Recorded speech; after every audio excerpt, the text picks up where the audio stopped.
second Wine, Beer, Spirits, and Cider Summit. We apologize for delay. We're just waiting for Senator Griffo to arrive. Only kidding. We just want to welcome you all. This is really a very impressive group of stakeholders here. We're in for a great day. And before we start the official program, we have a very short video we want to show. So without any further ado. Breweries, wineries, distilleries, and cideries have a long and proud history in New York. New Yorkers have been brewing beer and making wine and spirits since we were still New Amsterdam. Until the turn of the 20th century, New York State grew more hops than anywhere else in the country and was the largest producer of American beer.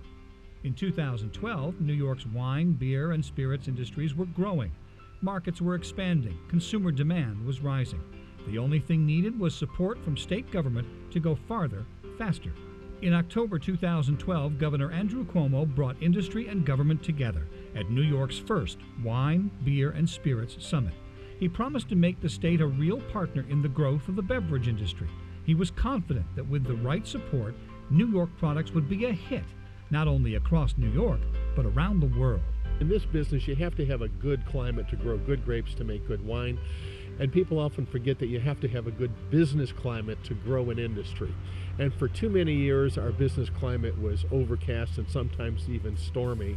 And now the sun is out. Together, we turned ideas into action. A huge advertising and marketing campaign has encouraged New Yorkers to buy local products. People can't stop raving about New York State wine. The Taste New York program's been touring the state, promoting the best products grown and made in New York, including our beverages. Taste New York stores have opened in several thruway rest stops and in airports in New York and on Long Island. The Pride of New York program encouraged chefs and restaurants to take a pledge to serve more New York food and beverages. State funding is supporting hops research at the State Agricultural Experiment Station in Geneva. And at Cornell, this new working laboratory teaches the next generation of winemakers. Across New York, the industry is already reaping the rewards of these investments. Farm distilleries have quadrupled since 2011. Distilleries like Rochester's Black Button Distilling are opening across New York. It's doing something Rochester hasn't seen for nearly a century, making bourbon. Farm distilling law really made it possible for family businesses like mine to open and grow, by reducing those barriers to entry. So without the farm distilling laws, we wouldn't be here. In 2011, there were just 5 hard cider producers in the state. Today, there are 22, including Albany's 9 Pin Cider Works. It's the first to receive the state's new farm cidery license. Thanks to the new farm brewery laws, Hamilton's Good Nature Brewing has been able to expand from a microbrewery into a Main Street storefront. And it's simple math. The margins are better, which means the business is more viable, which means we can buy some more tanks, which means we can make some more beer, which means more bars and restaurants can carry our product. The number of wineries has grown by more than 40% in 3 years, proof the state's commitment can spur growth, even in a mature industry. And when the beverage industry thrives, it fuels dozens of other businesses. Hops growers and malt houses are booming, along with the craft brewers they supply. More wines, ciders, and spirits means more demand for New York fruits and grains. That's change the industry can see and New Yorkers can taste. But don't take it from us. They're starting wineries, breweries, distilleries, cideries. If you can grow it, someone in this state will turn it into booze. Because thank God, New York was founded by businessmen, not Puritans.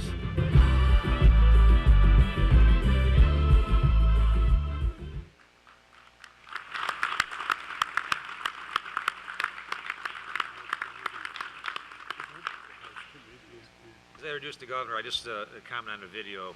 I live in the midst of the Finger Lakes, and it's not just a video. You see the manifestations of that first summit and what's been done and the changes. And you see cars and buses and tours everywhere. The industry is just booming. Thanks to the work of this group, but most importantly, thanks to the leadership of the governor who hosted the first summit. It gives me great pleasure to introduce today's host and a great governor of the state of New York, Governor Andrew Cuomo.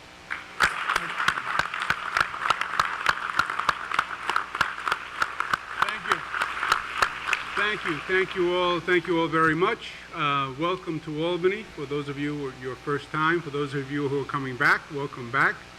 First, I want to thank the Lieutenant Governor for doing an extraordinary job, not just with this industry, but with industries all across the state. He has really been fantastic. Let's give him a round of applause for his good work.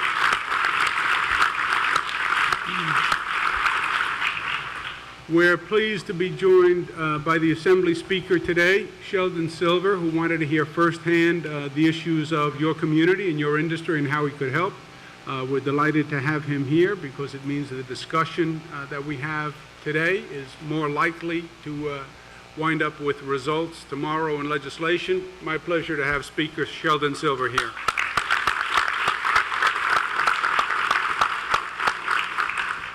Senator Joseph Griffo is representing the Senate. Joe was not the reason we were late today.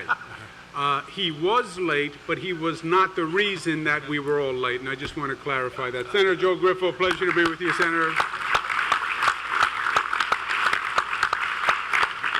We have Assemblyman Bill McGee, who's been a great champion of the agriculture industry. He's chairman of the commission. Assemblyman McGee, pleasure to be with you, sir.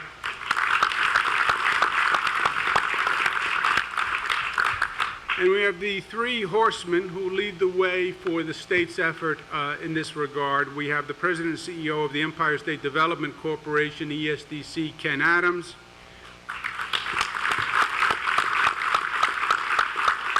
We have the Acting Commissioner of Agriculture, Richard Ball. And we have the Chairman of the State Liquor Authority, Dennis Rosen. Chairman Rosen. Let me say this just to get us started. 3.5 years ago, Lieutenant Governor Bob Duffy and I joined my colleagues here, the Speaker, both houses, the Assembly and the Senate, and we said we were going to try to govern a different way, that the state had serious issues that it was facing. The government wasn't being especially helpful. If anything, the government was being counterproductive, and we were going to try to govern in a fundamentally different way. And we did, and we set out to reform the government both inside and out. We had work to do inside the House. There was gridlock, which was commonplace in the state government, like in many other governments right now. Some of the agencies had the wrong attitude when it came to dealing with private industry. So we spent a lot of time working, what we said, inside the House, on the government side, and also on the outside, our relationship to private sector businesses all across the state. And we wanted to change that relationship. And we came up with a concept we called entrepreneurial government. Entrepreneurial government. And people said, well, that's an oxymoron. You can't have entrepreneurial government. And we said, yes, you can. Yes, you can. Why does it have to be that government is seen as a roadblock or as a frustrator of business? Why isn't it the other way around? Why isn't government a facilitator, a stimulator of private sector business? Because at the end of the day, for this state to do well, it's all about creating jobs. It's all about stimulating the economy. That's goal one for any government, certainly for this government. How do we get that economy running? And how does the state government help get that economy running? Why? Because it's about jobs, it's about local revenues, and because selfishly, we all have selfish motives, the state is a partner in each and every business that's represented here. That little 7% sales tax down at the bottom, when you do better, the state does better. So we've been changing the attitude, literally, of state government and changing the relationship. Now, your industry, we believed from the get-go, had tremendous potential for growth. That it was an industry whose time had come. It is a magnificent industry, not only in terms of potential, but the way it complements the rest of the state's economy overall. As you saw in the video, it speaks to the history of this state. It gives our personality a new dimension, a dimension that many people don't appreciate. And it's also a great synergy with one of the industries that's really leading this state, which is tourism. And tourism and your industry fit hand in glove. We've invested very heavily in the tourism industry over the past few years with great results. It was also, and it is, an industry that I know needs government assistance. Why? Because it is an industry that is heavily regulated by government with a vast regulatory framework that was designed, frankly, at a different time and a different place. The liquor industry, going back to Prohibition, was a very heavily regulated state activity and federal activity. And the industry changed dramatically, and frankly, the laws didn't keep pace with the rate of change in the industry. Farm distillery. Who ever heard of a farm distillery just a few years ago? So it's a challenge for government to adjust, to change, to transition, to make sure they are facilitating and they're partnering with the industry and they're not slowing the industry. How do you do it? You put everybody in a room, you put everyone around the table, and you have a conversation, and you find out how you can help. When you're in government, you have to give it a fancy name, so we call them summits. But you could call it a meeting, if you wanted to call it a meeting. And it works very well, because the preparation for today, the dialogue that began weeks ago when we started planning today, it all comes to fruition. But it has worked extraordinarily well. This is the second summit. Many of you were here for the first summit. That had great consequence and results, and we believe this summit is going to do no less. The proof is in the pudding, and it is working, and the investment is working. The numbers on tourism, first of all, are astonishing. The state invested $60 million in tourism advertising. The I Love New York advertising, regional I Love New York advertising, signage that you see now all throughout the state pointing to attractions, etc. We invested $60 million, which is a lot of money, and a lot of thought went into that type of investment. And my colleagues in the Assembly and the Senate decided to invest $60 million in tourism. Revenue in tourism for the state has gone up $4 billion. $4 billion.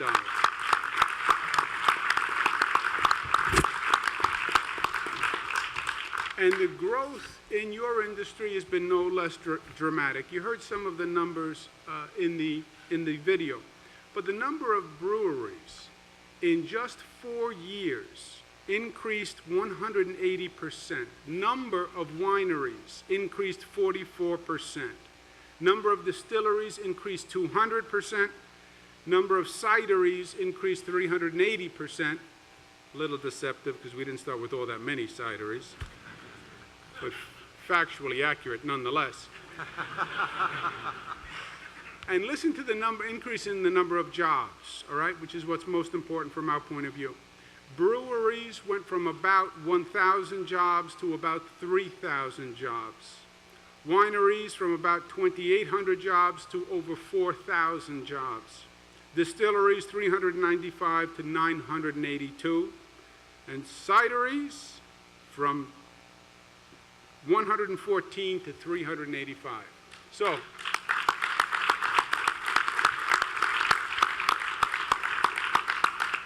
it's working, and I believe we have even more to do.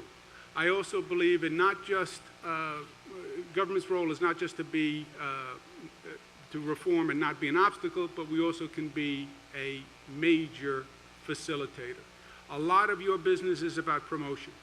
And I think many of the other states historically have done a better job promoting the industry than New York has.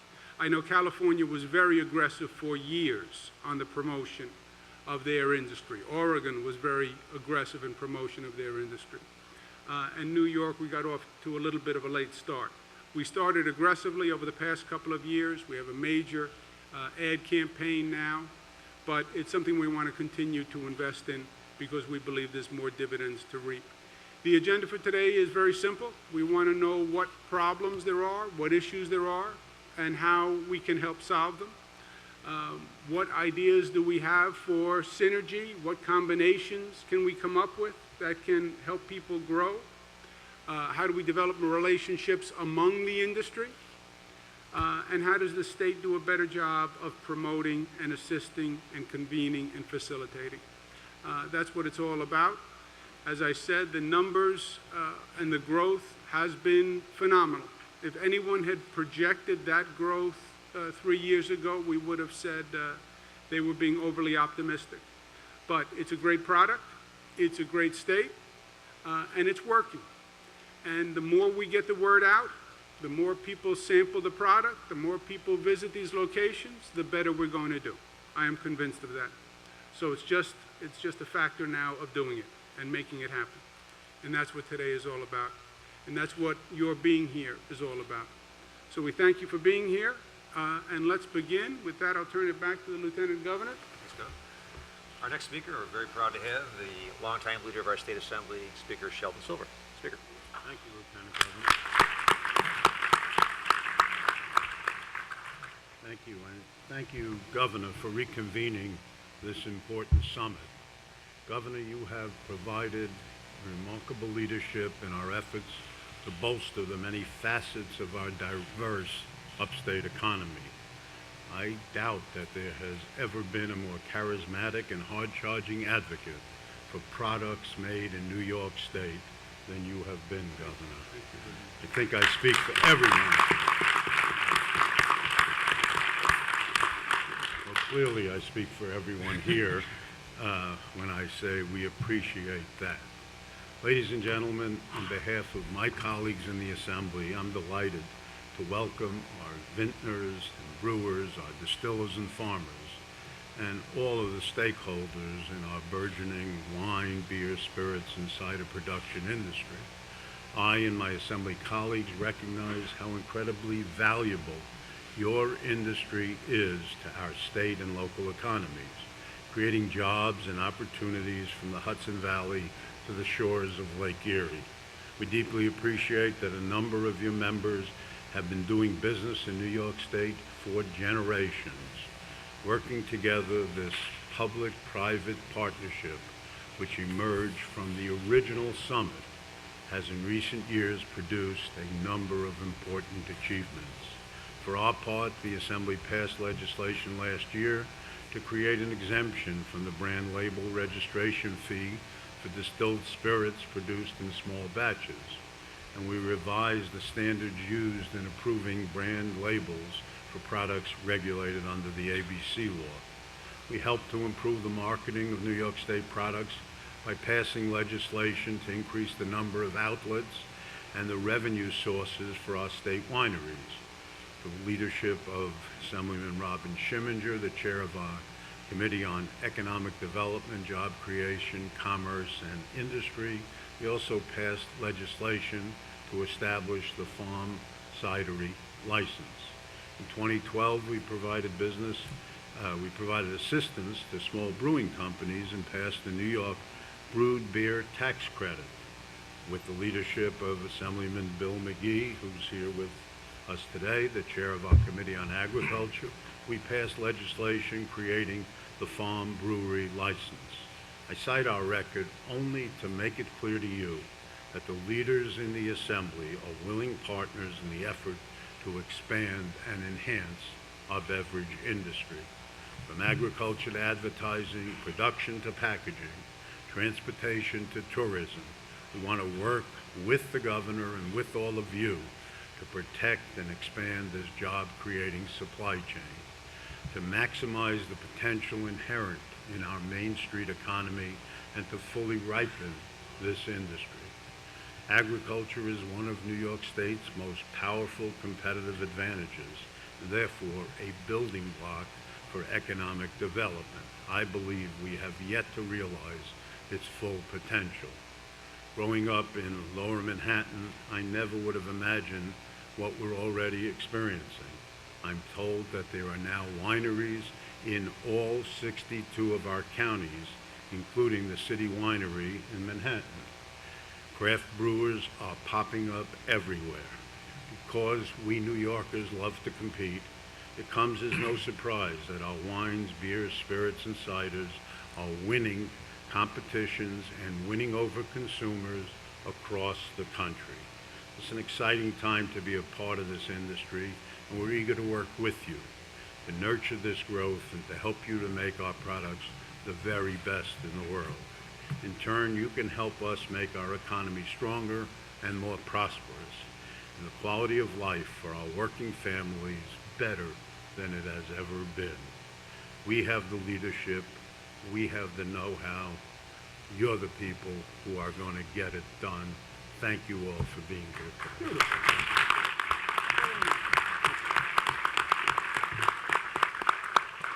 Thank you, Speaker. I'm going to give a shout out. Senator Kathy Young is in the audience. I want to welcome her. Thank you for coming. And next, representing the state Senate, he was not the reason, although I had this good-natured bantering with our next speaker. He's a former mayor in the city of Rome. Please welcome Senator Joe Griffo. Thank you.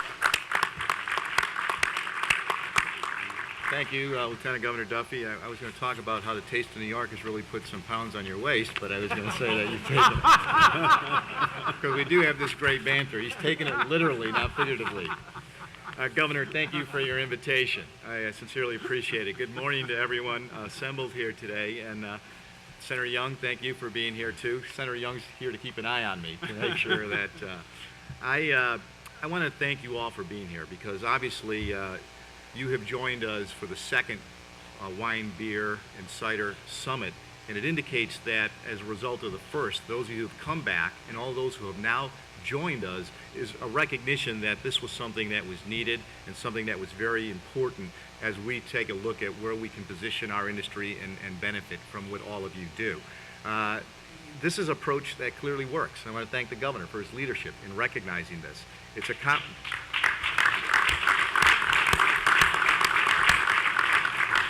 It's common sense, and it makes perfect sense. It's bringing state officials together, industry experts, business owners, all together to find ways that we can cut this red tape, remove the strains that sometimes keep businesses from growing.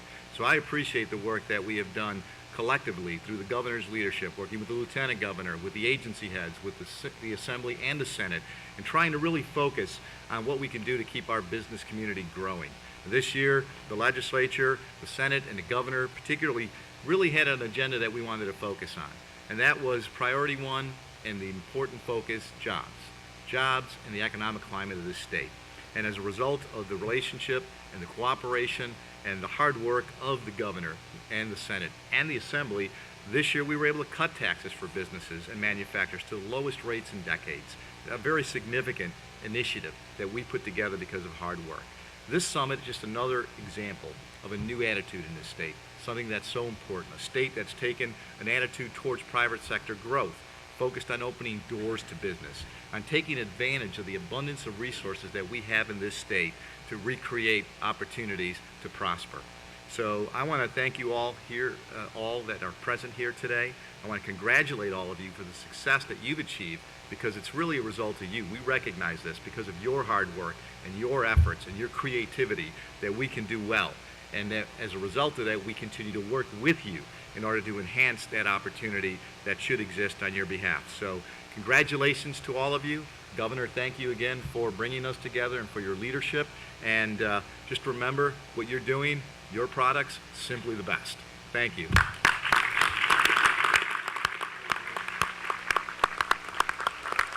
Thanks, Senator, and thanks for your hurtful comments. Before we, our next speaker, why don't we go around the table? I thought on your side of, we'll start with Bill McGee. We'll go around. We have some key leaders from around the state, many different industries here. Just a quick round table, introduce yourselves, then we'll go right to our next presentation. Bill McGee, New York State Assembly. Anthony Calasaco, for Cafe and Wine Bar. Tom Edwards, President of the New York State Liquor Store Association. Rebecca Patel from the Carey Center. Bill Barton from Bellwether Hard Cider. Andy Goller from Anheuser-Busch. Gary Bergstrom, Cornell University. Sarah Grady from Glenwood. Susie Hayes, Miles Wine Cellars, Miles Vineyard, and the New York Wine Industry Association. David Katleski, President, New York State Brewers Association, owner of Empire Brewing Company. Phil Randazzo, Clayton, New York, Coyote Moon Vineyards.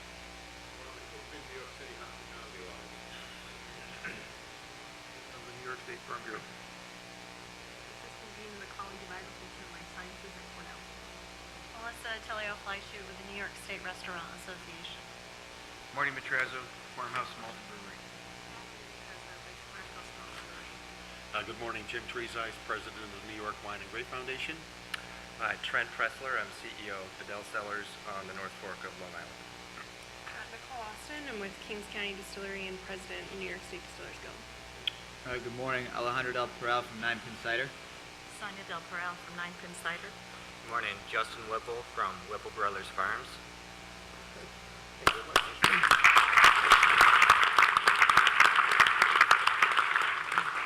Our next presentation is going to be led by Ken Adams, the CEO of Empire State Development. He'll be joined by Dennis Rosen, the State Liquor Authority Chairman, and also Richard Ball, who's the Acting Commissioner of Ag and Markets. They'll go through an update from all the work that really evolved from last year's summit. So, Ken, want to start? Thank you, and good morning, everyone. A quick review, as the Lieutenant Governor pointed out, of accomplishments since October 24th, 2012, the last time the Governor convened us here at the first summit. Since 2012 and that summit, New York has instituted important regulatory reforms, such as the creation of the new farm brewery license and legislation that exempts craft distillers from costly brand labeling fees. We've increased funding for marketing and tourism, including the Taste New York initiatives that the Governor mentioned. We established a one-stop shop, which we're going to talk about a little more in a moment, and Commissioner Ball in a second will also talk about the next items, including we funded the Geneva hops plot and developed malting facilities through the CFA process of our regional council system.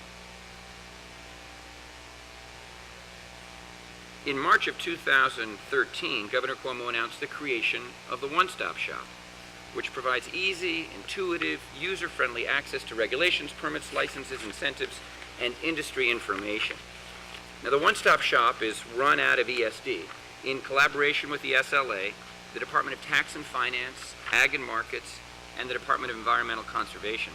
It's a comprehensive resource providing all relevant license and regulatory information.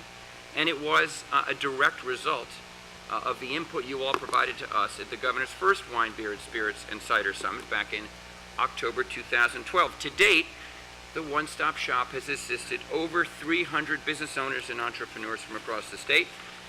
Typical questions include, what type of license do I need for the business I'm going into? How do I get that license? And how do I work my way through these state agencies to success? Additionally, Empire State Development is administering the Governor's groundbreaking new Startup New York initiative, which is transforming communities across New York State into tax-free sites for new and expanding businesses. This new program offers businesses the opportunity to operate tax-free, while also partnering with world-class higher education institutions that can provide research, support, and of course, students and workers. Now, colleges and universities submit plans to ESD that focus on creating jobs and attracting investment that aligns with their school's mission and core industry sectors. Cornell University, for example, is targeting beverage manufacturers for their startup zones, their tax-free zones. And this provides opportunity for collaboration with existing programs such as Cornell's Food Processing and Development Laboratory and Cornell's Viticulture and Enology program. Whether it's the One-Stop, the Governor's Startup New York program, or the regulatory reforms that will be discussed in a moment, we are setting the stage all across the state for your success. And it's working. Here's a slide, for example, where you can see some of the growth just across the board, the growth in wineries, breweries, and distilleries, and cideries, which has seen overall a 400% increase. Now, the SLA's Dennis Rosen next to me is going to talk more about the incredible increases we're seeing in the craft beverage industry and its production. Dennis? Sure. One of the direct results of the previous summit, based on conversations that were had at the table and after, was the Governor's farm cidery legislation that went into effect in January of this year. And we've got, I think we're honored to have them here, the two principals of the Nine Pin Cider Works, which is right here in Albany, Alejandro Del Peral and his mother, Sonia. And they are historic. This is the first farm cidery license in New York State, and I think that deserves it.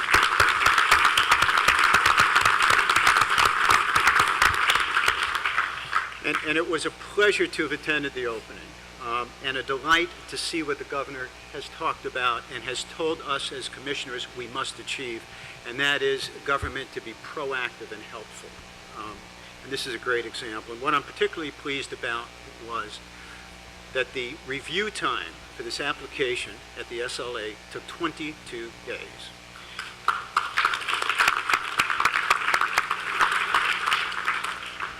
And if you think that's good, let me tell you what it used to be. As one person put it, in the old days, you could put the seeds in the ground, plant the tree, pick the apples in less time than it would take to get your license approved. When the governor took office, the review times had been 83 days was the average for a manufacturing license in New York State for alcohol. Last year, we worked really hard for a couple of years, and in response to the summit, we got it down to 55 days as the average time to review a manufacturing license. And there's some back and forth sometimes. It's not just a check-the-box operation. For the first quarter of 2014, we've got it down to 36 days on average, and we're going to do better.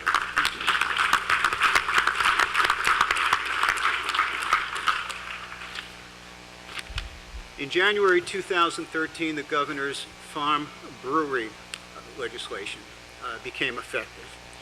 As of a few days ago, we had 32 farm breweries in the state, and probably added another one or two just in the few days that have transpired.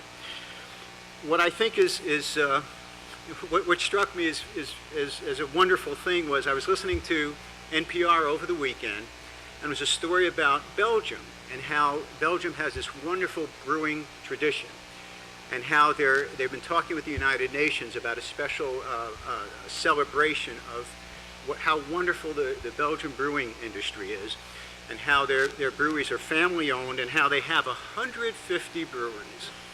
Well, I've got news for Belgium. As of yesterday, New York State has 151 breweries. It's a good statistic. And like Belgium, many of those are family owned. And I think maybe we'll be calling on the United Nations one of these days. As you've heard, the growth in distilleries has been fantastic. One of the reasons for that is the legislation signed by the governor that exempts the craft distillers from certainly costly brand label registration fees. And by exempting them from those fees, what happens is it encourages them to experiment, because those exemptions are for small batches. So that's one reason why the distilling industry in New York is so creative now, because they're encouraged to do those small batches and not have to pay the annoying brand label registration fees, which for a small producer who does a lot of those small batches can really add up fast.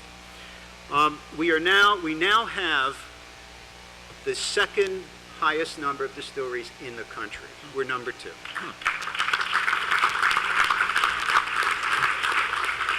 And to give you an example of the reach of us, I'll make another personal allusion. I hope you don't get tired of these. My daughter was in England recently. She's an investment banker, and she and I have discussed my work at times and about how we're trying to help grow these industries. And she brought me back a present. And she said, it's something you drink. She knows I like fine whiskeys. So I open up the bag, and it's Hudson Baby Bourbon. And the gentleman in that slide, Ralph Lorenzo, is the principal of Tuttletown, which is in New Paltz, and I've been out there, and it's their baby bourbon, and she brought it home because she knew I'm always talking a lot about how the industry is growing in New York State, and she thought it'd be really fun to bring me a New York product from England. That having been said, you know, we talk a lot, and we've already heard a little bit about this, about how when we talk about manufacturing alcoholic beverages, we think of rural areas or upstate, and one of the things that is, I think, very gratifying is the tremendous growth all over the state, and particularly in the city, as was mentioned in New York City even. And I do have to say that there's a product that I was introduced not too long ago by a friend, and they knew I was I've been born and bred in Brooklyn, and they also know I like a really good whiskey. and it was a Kings County Distillery moonshine. And we have a representative from there, Nicole Austin, who when we went around the table, and it's a wonderful product, and I'm very, very pleased that, again, we've got operations like that all over the state, not just in say, the rural areas, but right there in Brooklyn. Of course, another source of great pride, I think, to the state is what our wine industry has done. Just last year, in 3 of the top 5 categories at the Florida International and in 4 of the top categories at the California International event, New York won. In all, last year, New York won over 600 major awards for its wines. I think that's fantastic.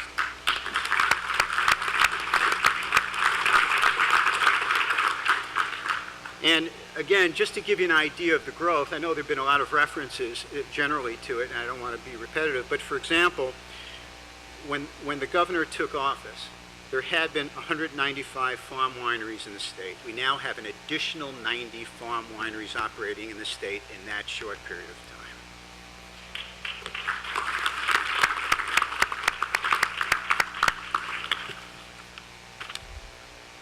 Just going to very quickly go through some of the changes that were implemented, and these are all a direct result of that first summit that we did. Came right out of it. In fact, these were mostly advisories that were issued by the SLA board shortly after that. I think, based on what I've heard from the industry, I think the most significant change was allowing more than one manufacturer's license on the same premises. Because what we're hearing, for example, was I have a farm winery. I'd like to also have a farm brewery operation, but I hear I've actually got to go out and build another building separate from where I am, because you can't manufacture more than one kind of product at the same place, and that was true. And we changed that. And I've talked to lots of people since who now do have multiple operations, and they run them out of the same premises.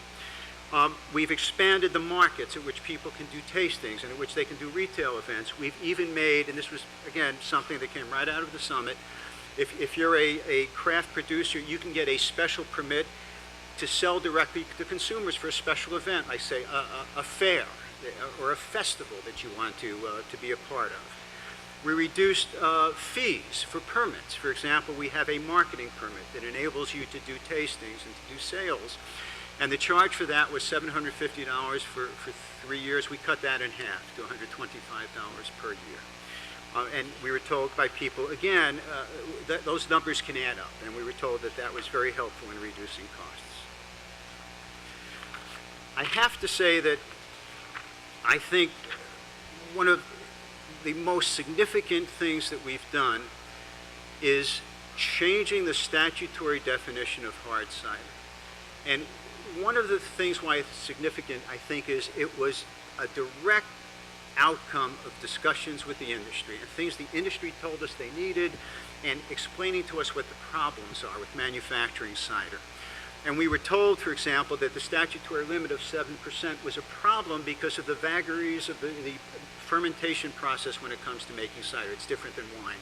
So sometimes people would go over inadvertently, and people didn't want to be in violation of the law. And frankly, initially, I didn't know if we should do this, to raise this limit to 8.5% for the alcohol content, because once you get over 7% with this kind of a product, now it's wine. And wine is regulated differently. Wine can be sold, for example, in liquor stores only, not in grocery stores.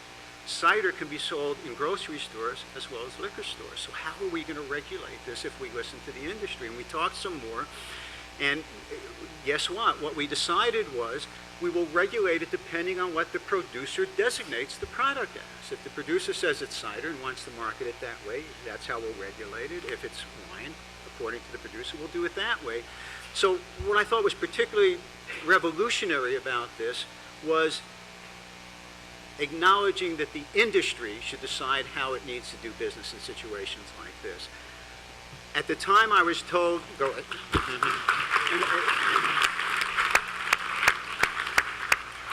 At the time I was told that if we did craft something, which we did, which was a governor's bill, that it would be a shining light for the entire nation when it comes to cider regulation. And right now, there's a movement to change the federal law from 7 to 8.5%, and I know in many states across the country there's a movement, and they are absolutely citing to New York State as the example where it's been done and it worked.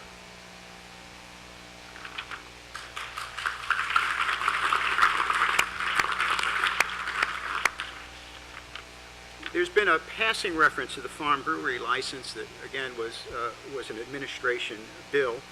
I think one of the great effects of it is not just what it's done for the beer industry, but what it also does for agriculture in general in this state.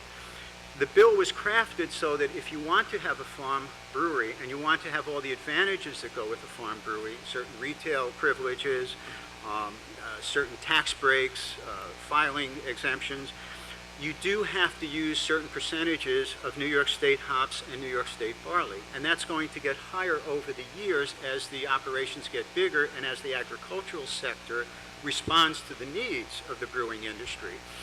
And so what we've seen is a tremendous growth in the production of hops and barley, and I think there'll be further discussion as to what the state is doing to help move that along, because this bill has done a lot to incentivize that, and I think that's one of the great effects of it.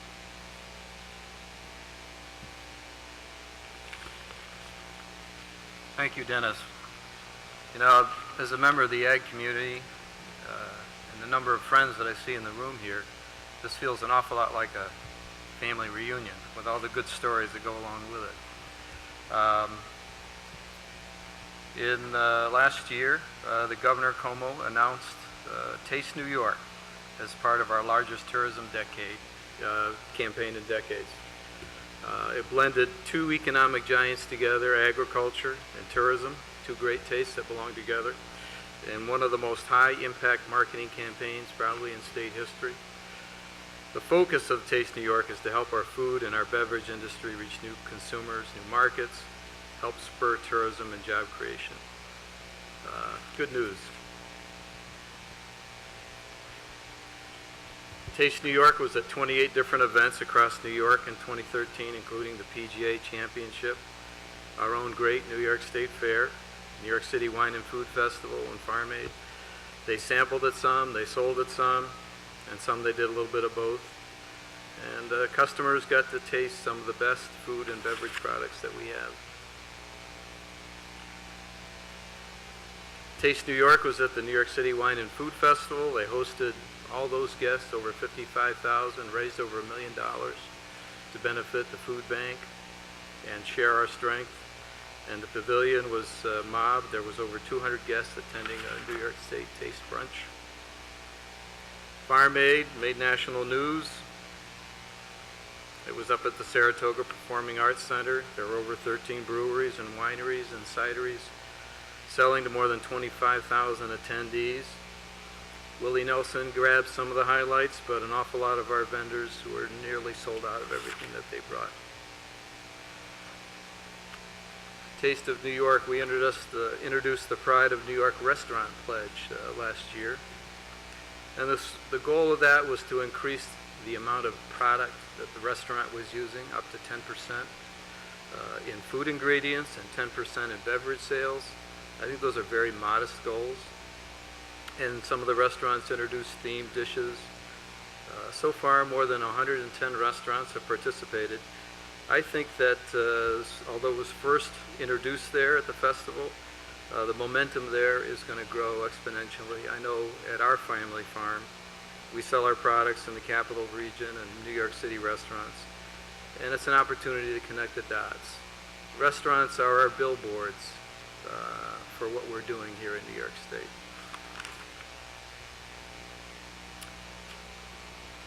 Taste New York opened retail stores and transportation hubs and rest stops. This is the first time ever that we've had stores that focus on New York ag products presented at transportation hubs. We're exposing all those products to international travelers at airports, soon at Grand Central Station, and in smaller stores on the Thruway and soon on the Taconic Parkway also. On our farm, we have a saying that a display without a sign is not a display. Many of you have seen the various signages that are on the thruway promoting the state's Path Through History program. And as a history buff and living in a historic area, I love these signs. But as an agricultural buff, I'm more excited about what's coming because the taste signs in the same place, in the same fonts, will help promote agritourism and help all our producers do better. Hops research and malting facilities. As I get around the state a little bit now, most of our hop fields are essentially doubling every year, thanks in large part to the governor's farm brewery legislation. Hops were once very huge in New York. As a matter of fact, the entire Schoharie Valley raised hops. They largely went away, and today we're experiencing this wonderful renaissance. The state funded a hops field in Geneva to determine how well certain hop varieties perform, how to control diseases and pests in those fields. And since the last summit, the state has assisted 6 different facilities in malting, and 2 more are on the way. We've done so much here, but I think we're just on the edge of more. Thank you.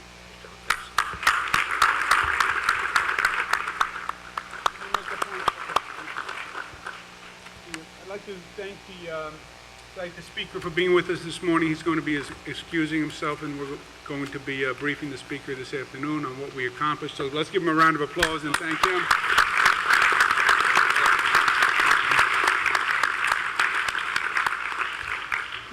On the 3 speakers you just heard from, so you understand the general responsibilities. Ken Adams, Empire State Development Corporation, is basically the banker for the industry. There is startup capital available at the Empire State Development Corporation. Small business loans are available at the Empire State Development Corporation. ESDC also does the promotions that we've been doing, whether it is the I Love New York TV advertisement, the signage system that is now all throughout the state, that individual businesses can have their own signs, which will be located on highways, etc., so people know how to get to your establishment. This year we're going to be focusing on regional advertising as opposed to just statewide advertising, region-specific advertising. That's all ESDC. SLA, State Liquor Authority, Chairman Dennis Rosen, he has made phenomenal progress at the SLA. And frankly understated his impact there. The SLA historically was one of the really dreaded state agencies. You know, if there was the top 10 list, they would be number 1, 2, 3, 4, 5. And that's when it was easy. You know, that's when the SLA basically was doing liquor licenses or wine and beer licenses. There were just a couple of varieties, but it was slow, it was frustrating, it was an infuriating agency for decades. That's all pre-Dennis Rosen. He has done a phenomenal job in turning around the agency and its responsiveness, its customer orientation. And he's done it at the same time that the job has become much, much more complex because of all these new varieties. We never had tasting rooms and farm cideries and blending of different licenses. So this is a new challenging environment, but the SLA has done a remarkable job. They've done it by regulation mostly. However, their authority is circumscribed by law. So when they need to make a dramatic change, then we need legislation. And that's what we're going to be talking about today, and that's why it's so important that our legislative colleagues are here today, because the SLA is going to need a piece of legislation to give them the kind of flexibility they need to be responsive to this industry. And then Commissioner Ball, one of the priorities for his department is going to be making marriages upstate to downstate. I am still convinced that there is a tremendous market in New York City that we have not really tapped into.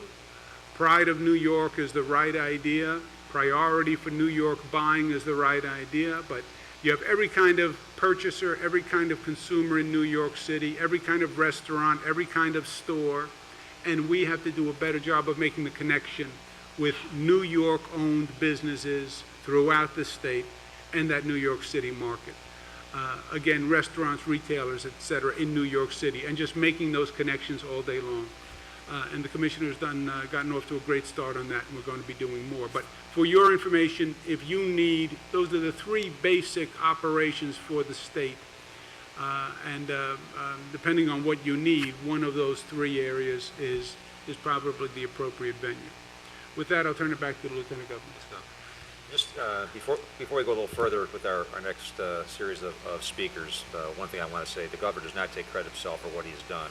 Listen to these three gentlemen discuss what they have accomplished in their respective agencies. What the governor's done superbly is get state agencies working together, talking, breaking down the silos. And that's happening. You see that behind the scenes, and I think you feel that right now with some of the changes in the last couple of years. But I think the governor deserves great credit for getting people to the table to work down some of the barriers that they had in the past and get the industry moving. And that's where we are today. So we're going to do it. And I might add the PGA Championship last summer, international event, the biggest and most well-attended tent was a Taste New York tent, and there were many people here that were represented there. People from all over the world were in that tent. And the governor of Kentucky was up because the PGA is in Louisville next year, taking notes for what this governor's done in New York State, and hopefully trying to duplicate some of the same things, but seeing what has really happened up here. So it's a testament to the governor's leadership and the team. Now we're turning over to the leadership around the room here, and then so much has happened with the support of all these various industries here. And I want to call on Jim Treesize, who is the leader of the New York Wine and Grape Foundation. And the important thing is Jim has led that great organization since 1985, so I think he's had a chance to see really the whole circuit going back to that time. So Jim. Thank you. Thank you very much. I think it was Yogi Berra who said it's deja vu all over again, and it's really great to be at a second summit. The first one was very dramatic and groundbreaking, and it's wonderful that we're having this follow-up with reporting and also a way to throw out some other ideas as well. So I thank you for inviting myself and my colleagues and the other farm-based craft beverages to this summit. And I also want to point out, Chairman Rosen was talking about revolutionary. There are several revolutionary things about this whole thing. Number one is that this is not a wine summit. It's a wine, beer, spirits, and cider summit. New York is the only state in the United States that's bringing all of us together, as they should, because we're all New Yorkers. We all have great quality beverages that are made from New York soil. And this is an industry, and we consider ourselves to be collaborators, not competitors. So I salute you for bringing us all under the same tent. Also, I can say the Lieutenant Governor mentioned I've been at this for 30 years, and I can say with confidence that the business climate in New York State for the grape and wine industry has never been better in those 30 years, and I believe in the history of New York State. And that is thanks to the leadership of Governor Cuomo, Lieutenant Governor, and also the strong advocacy of our legislative colleagues. Bill McGee has been awesome, Senator Griffo, Senator Kathy Young, Senator Ritchie, and so forth, because in Albany it takes three to tango, and we know you can't do things individually. So we thank everybody in state government for the business climate we have these days. I also want to mention briefly the agencies that I deal with the most. We've always had a very good relationship with the Department of Agriculture and Markets, but we also do not take that for granted. We want to make sure that we're good partners to them as they are to us. We, until recently, had not had much of a relationship with Empire State Development. We wanted to work with them before this administration, but there didn't seem to be very much interest on the other end, and that has all changed incredibly with Commissioner Adams and his crew. So we email back and forth all the time, and we have a lot of joint programs. But the real change is the State Liquor Authority. And I told Chairman Rosen this morning that it used to be that when I had a meeting at the SLA, I took 2 aspirins before I went in, and then 3 aspirins when I came out. And he said, "That's funny, that's what I do now." But it's amazing, and he and Tom Donahue, Kerry O'Brien, Jacqueline Flug, I mean, they are just a true pleasure to work with. The response time to my emails is instantaneous, and it's just unbelievable. So thank you very, very much. And then finally, I want to talk about the one-stop shop. This is also something that only New York has. My colleagues in other states that represent other industries, they don't have that. We're the only ones here in New York that has a one-stop shop, Sam Filler and his colleagues have just been wonderful.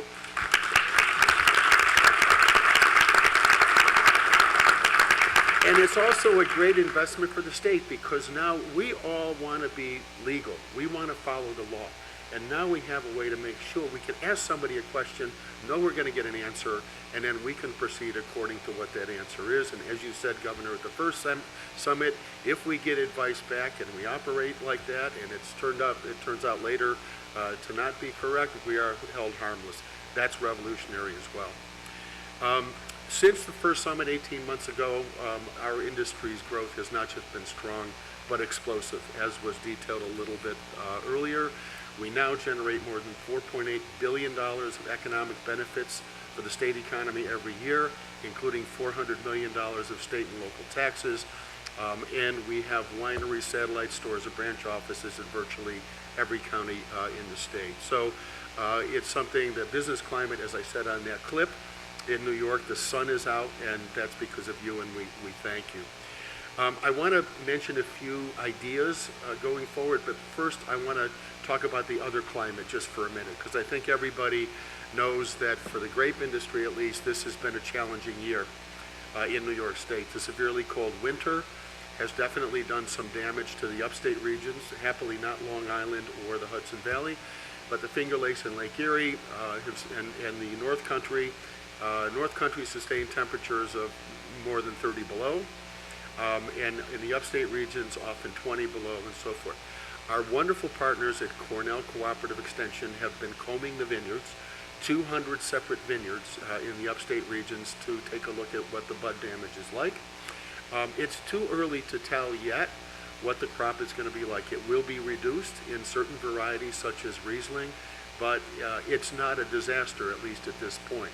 What we're waiting to find out later is there damage to the actual vines, to the trunks?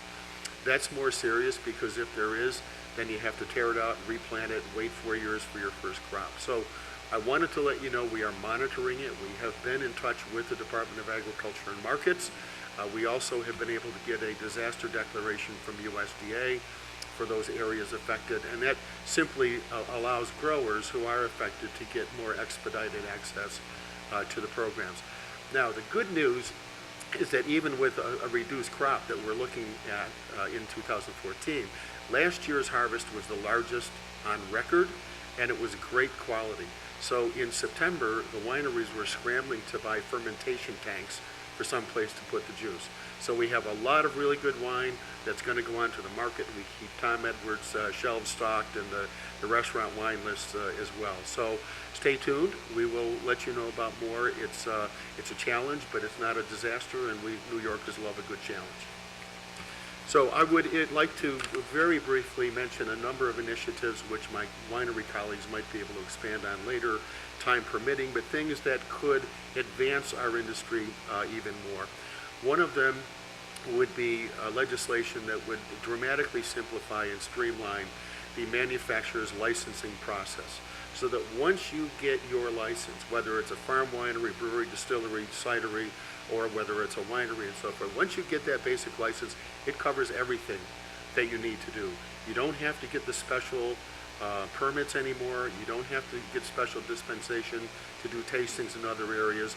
Your license covers everything. And we've been talking with the State Liquor Authority about that, and we're hoping that that can happen, because it will not only save the industry a lot of time and effort, it will also save the authority a lot of time and effort as well.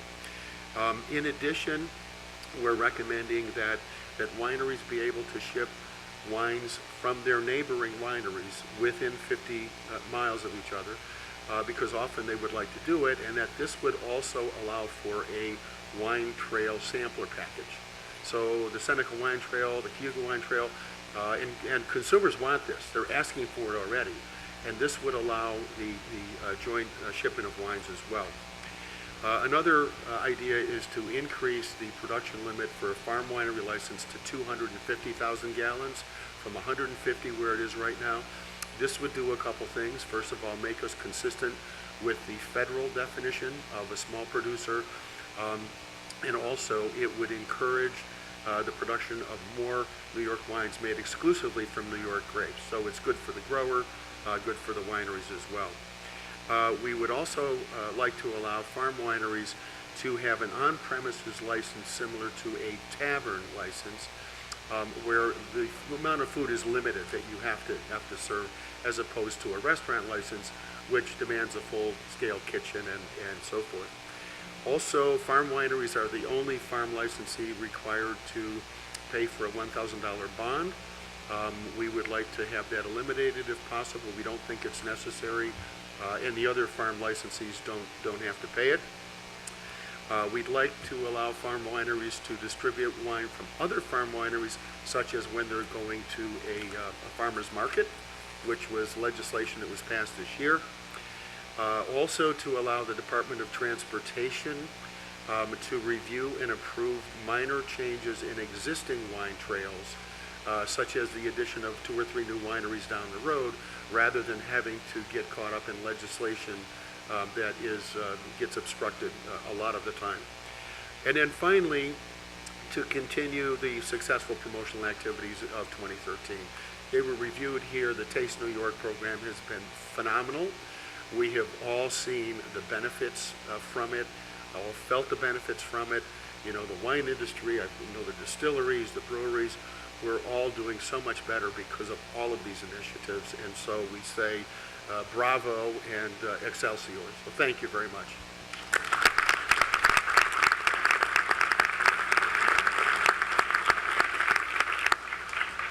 Thanks, Jim. Next, I'm calling Nicole Austin from New York State Distillers. Yeah, thanks so much for having me here today. I'm really excited to be here. New York State Distilleries have had just a banner year, as you guys have said, and I can unequivocally state that kind of growth would not have happened if we didn't have the one-stop shop that you created last year. The regulatory environment is complex, it's confusing, and we wouldn't have been able to negotiate it without having Sam Filler and have someone that we could call. And the collaboration with ESD and with Ag and Markets has just been so productive, and most especially the SLA. They've been active partners and really helping us grow our businesses and understand the regulatory environment and do what we need to do to keep adding distilleries to the state. So just thank you guys so much. We've also enjoyed a really great partnership with Taste New York. As we mentioned, as Jim mentioned, PGA was a huge success, and our participation in the New York State Fair was really productive. I know Pat Hooker has already reached out to the State Fair, and we've already had conference calls just this week to continue to grow and expand our opportunities there, so thank you. And the Manhattan Cocktail Classic, that was a huge success last night. I can't overstate how exciting that was. We had an entire room at that gala. That's a premier event. There are over 5,000 attendees with industry and consumers. We were able to have a room that was purely dedicated to New York State. We had 24 producers all in the room together. At the time, that was everyone who had product on the market in New York State. That has never happened, that everyone who was producing was in a room together. And it got a lot of press attention, and it really opened the door for a lot of sales opportunities for everyone that participated.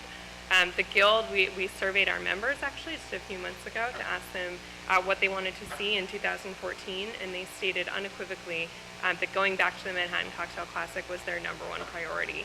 The people that didn't have a product out in time for the last one are really anxious to be able to be presented at an event like that, and the people that went last year are really hoping to take advantage of the momentum that they got started to increase their exposure to consumers and to press. So I hope that you'll consider having Taste New York fund that event again this year.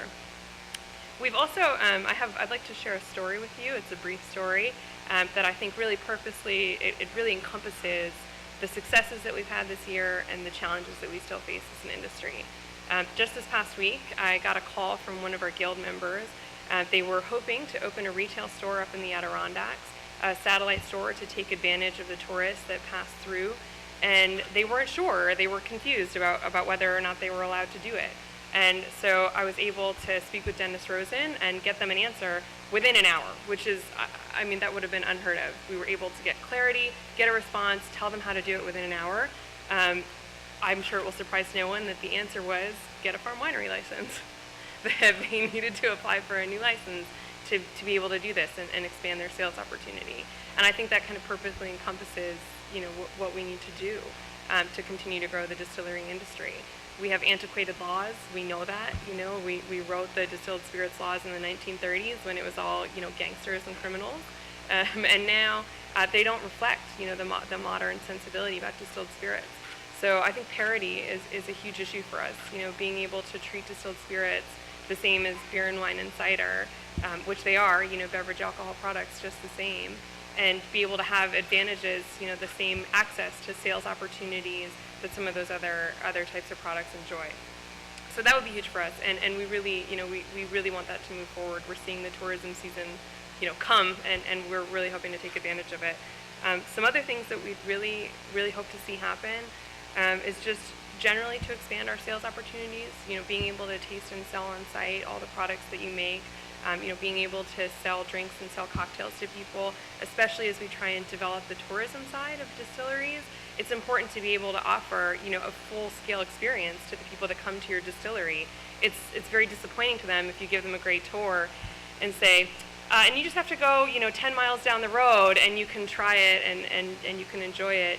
We just have such a better relationship with the consumer when we can taste them and sell it to them right there. We'd also really like to see the limits raised, similar to Jim, on our production license. Right now, it's 35,000 proof gallons, and if you jump above that, you see really astronomical increases in your permit and licensing fees. So it kind of punishes your success. And we'd really like to see that change. We'd like to raise it to 100,000 proof gallons, which is consistent with some of the federal definitions that we've been working on, and it'll allow us to grow. I know I have a number of guild members whose distilleries are really bumping up against that number right now, so it's important for us to change it if we can, as soon as we can. And then finally, we'd also really like to see Taste New York. You talked about the stores that you've opened, which has been huge. It's been great to have that kind of exposure, especially in the airports. You have so many travelers.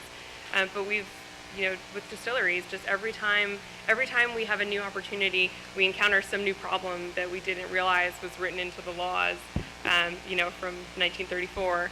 That law states that Taste New York stores have to buy direct from the producer. But there are a number of distilleries in New York State that have exclusive distribution agreements.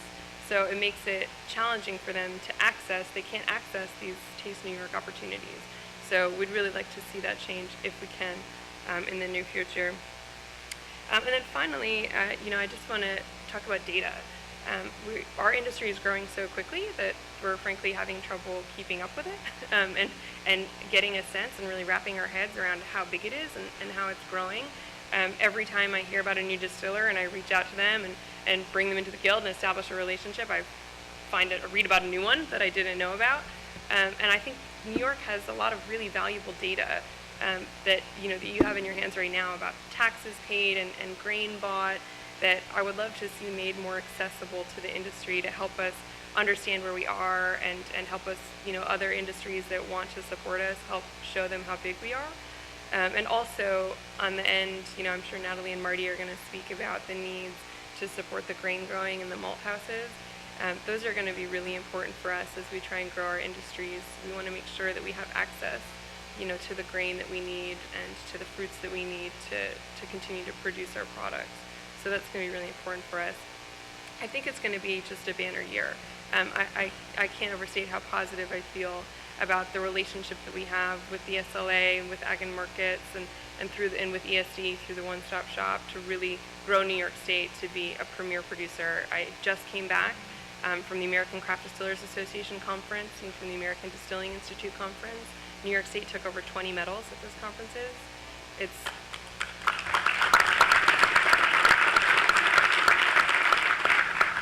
We had a really strong showing, and I think that, with the support of your office and with your support and your leadership, we can really make New York State, the premier producer of craft spirits in this country. So I think it's a big opportunity that I'd like us to take advantage of.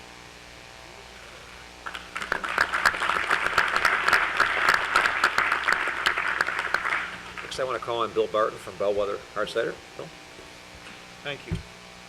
Governor, I would like to start by thanking you, as others have, but cider is, as you pointed out, a huge growth area from a very tiny start, but there's tremendous potential, and the Beverage Summit and the regulatory changes and everything that's gone on recently really has been crucial for this industry to get off the ground.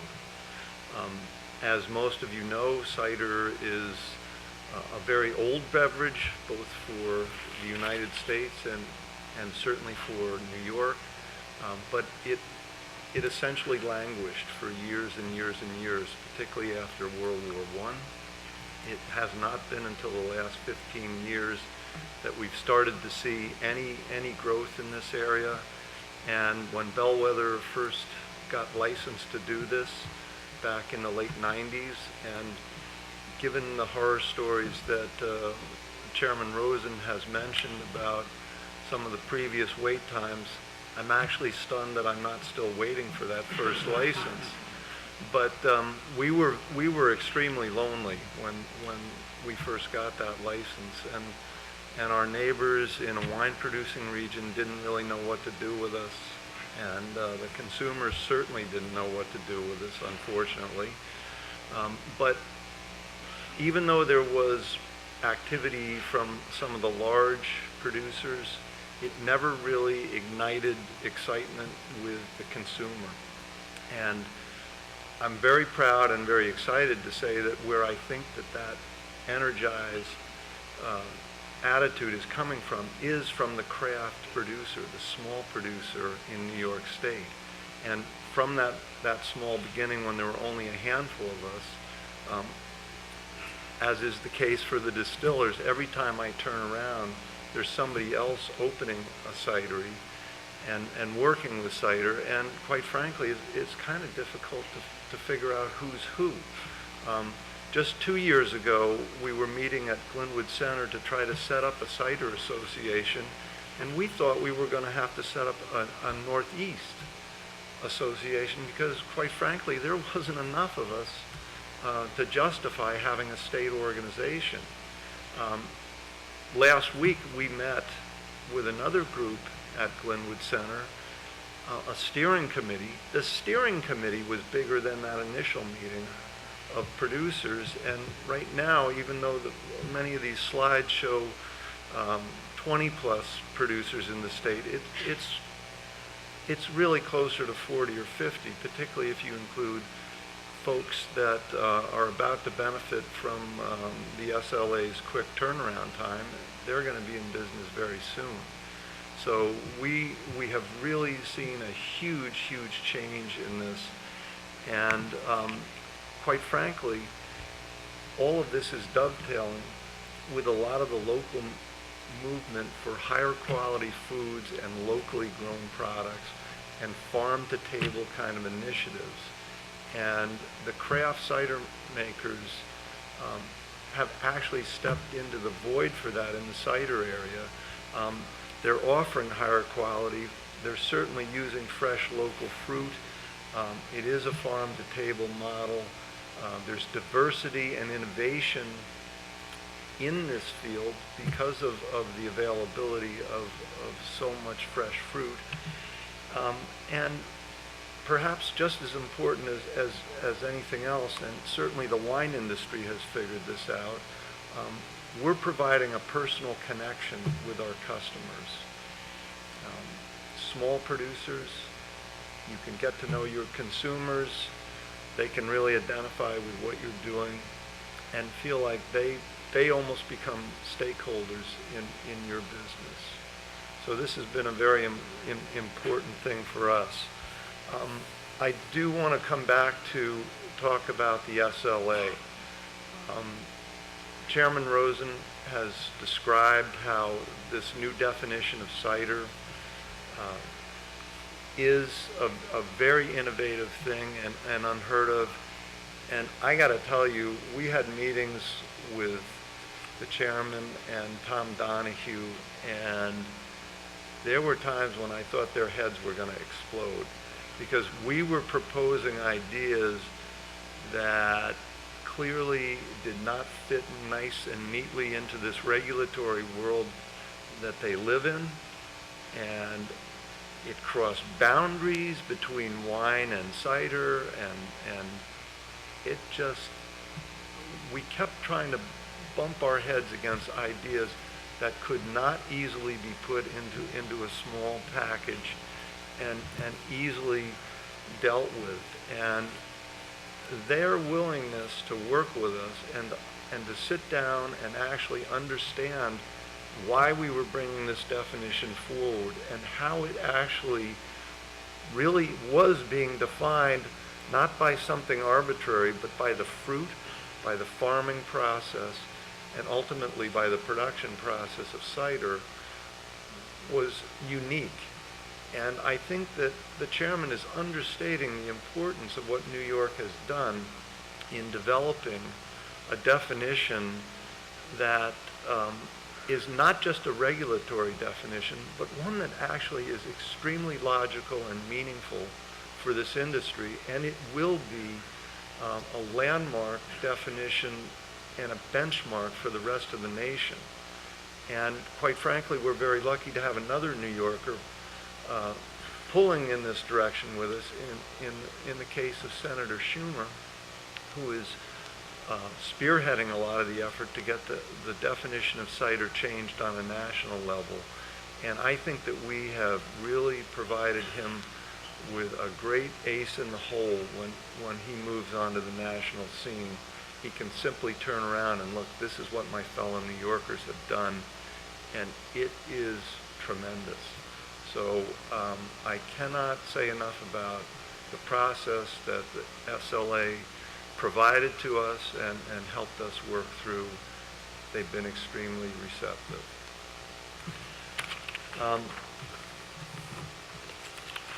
I also would like to point out that being such a small and growing organization, that we've gotten a tremendous amount of help from Ag and Markets, from Empire State Development Agency, and quite a bit of this help has been where we really are personally lacking a lot of financial muscle, and that is in the area of promotion. We have a signature event that the folks at Glenwood really helped us to envision and put together in Cider Week, and it has started with a focus towards New York City, somewhat in recognition of the kind of potential that you've been talking about. But now it's got legs, and we have had a Cider Week in the Finger Lakes, and I'm guessing that we'll see cider weeks throughout the state. And in fact, this is another concept that we've exported because there have been cider weeks now in other parts of the country. Again, due to initiatives and promotions that originated here in New York. I guess I'd like to kind of finish up in a way by looking at opportunities that exist ahead of us. And even though we can be very jazzed about the growth that we've seen in cider up to this point, I still think we're somewhat teetering on the edge of wondering whether this is the real McCoy and can last, or whether it is somewhat of a fad, as we've seen in many of the other beverage sectors, with products that are hot for a while and then disappear. I personally think there are many, many reasons why this is not the case, but I think if we're not careful and we don't attend to this, we could see that happening. New York is uniquely positioned, I think, to make sure that this is truly an opportunity of growth for the future and not a fad. Obviously, the place to start with our industry is with the apple. We're the second largest apple producer in the nation, and I think it's very easy to argue that we're the best producer in the nation, not only in terms of the quality of any individual variety, but the diversity of varieties that we grow in New York. We have, quite honestly, the greatest concentration of beverage consumers. Again, the governor has pointed out New York City is a prime example, but there are tremendous markets upstate in places like Rochester, Buffalo, Albany, Syracuse. And we have some premier agricultural research institutions. And In my wish list that I'm going to mention in a minute, they're going to feature prominently in some of the things that we think we need to move the cider industry forward. Finally, in terms of our foundations, we have a well-established, not only tourism industry, but a well-established beverage tourism industry, as witnessed by all the wine trails that we've got. This is a perfect launch pad for the kind of things that cider needs. I do think that New York needs to be very proactive to nurture this sector. I think the categories that I would like to see get more attention and to get continued attention, very obviously promotion, more things like Cider Week that we can help and get partnering help with obviously Ag and Markets and Empire State Development. The research that we need is perhaps not obvious at first. Everyone knows that we've got tremendous research being done for apples, but most of that research is being oriented towards dessert fruit and not necessarily in a more direct way to the kind of production questions and challenges that we have in making cider and hard cider. But all the building blocks are in place. We've got Cornell, we've got the New York State Experiment Station. We probably need more funding to directly address some of these issues, both in terms of staff and research projects. And of course, we're going to come back to the SLA. I like to think about the kind of environment that we're dealing with here now as enlightened regulation, and we've seen what it can do so far, but there is more that can be done. For example, the current setup that we have with the tasting permit is both a great financial and easy way to get us all in the game, but quite frankly, there's still a tremendous amount of confusion with this. And what I think I've heard the chairman talk about in terms of wrapping this into other licensing, and I know Jim mentioned that would be desirable, this would be a tremendous help to people in the cider industry. And finally, we certainly could use some more clarity on the brand label registration. One of the benefits we mentioned with having a new definition of cider. It has caused confusion in this registration. We'd like to see that cleaned up. So again, we really appreciate cider being given a seat at this table, and we will really appreciate the work going forward.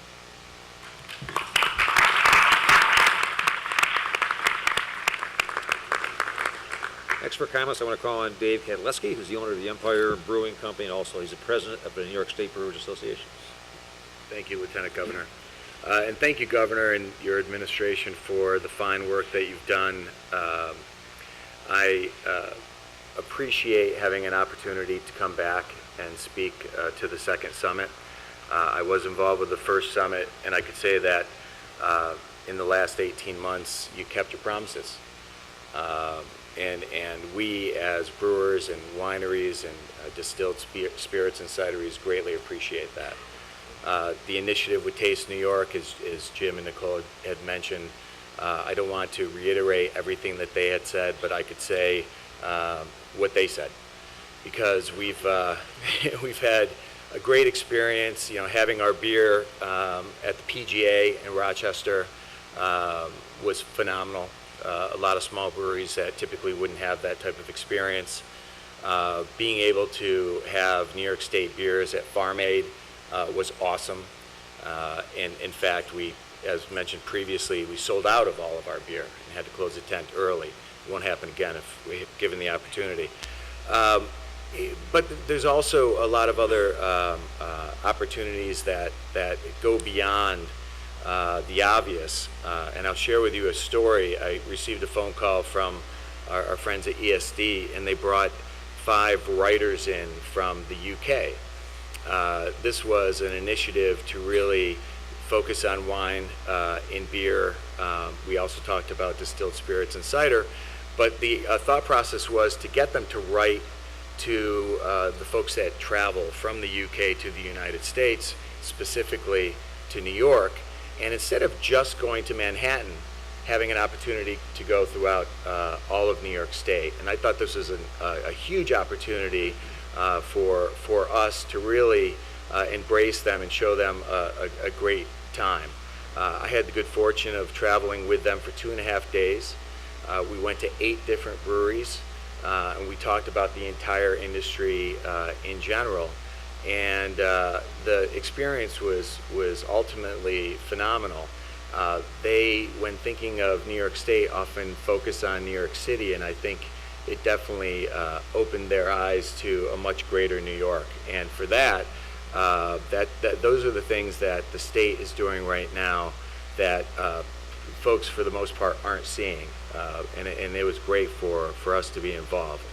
One of the cool kind of takeaways from the whole thing was one of the writers that lives in Oxford, England, upon going to Brooklyn Brewery, was so excited. He had said that his go-to beer in his favorite bar in Oxford was a Brooklyn Lager. And I just thought that was great for us to be able to, for him to identify with a New York State beer that was exported is great. And I think that leads to future opportunities for exportation. I'd also like to thank you for some of the funding that was promised to us from the last summit. The New York State Brewers created, through the New York State Brewers Association, a Craft New York Beer Fest, where we are going to different areas throughout New York. So far we've done Syracuse, we've also done Albany, we will be doing Brooklyn and Rochester as well, each year having 4 different Craft New York Beer Fests. And what it does is really focuses on the regions in New York State's beer paired with food, because we would like to identify that beer, like wine and all the other spirits and ciders, pair well with food. So this is our educational task to involve the consumer with how versatile the beer industry is, the beers are. The other thing that came out of this was our access to agencies. I had a phenomenal meeting with DOT. I could say in the 20 years that I've been doing this, it is by far my best meeting with DOT. The previous meetings were not as successful. And they're listening. I think beers will ultimately get some signage from this, which will be hugely beneficial in terms of agritourism and tourism in general. And also, I mentioned funding regarding the Craft New York Beer Fest. We're in the process of doing an economic impact study, and I think the results are going to be overall shocking as to the real economic impact that beer has on New York State. There are 151 breweries now in New York State. 20 years ago, there were 6. I've been through the entire growth of the industry, and oftentimes people ask me, especially the media, whether or not there's going to be a bubble, or are we growing too quickly, or are we do we have too many breweries? And all I can focus on is the fact that pre-Prohibition we had 350 breweries in New York State. So I think there's room to grow, especially now that we have 5 times the population in New York than we did back pre-Prohibition. And I recently read an article in one of the brewery journals, and it mentioned that New York State is currently ranked 38th in the country for breweries per capita. So I think we have a little room to grow there as well. But you know, with growth comes opportunity and challenges. And I think although breweries are a great economic engine, I truly believe the engine's in need of a little bit of a tune-up. So when I look at the tune-up, I think you know, there are some small opportunities for us and modifications that may be made to the existing laws that would benefit breweries. And with that, I would like to recommend that, first and foremost, that possibly a statement be made by the SLA to clarify growler sales in New York State. There is some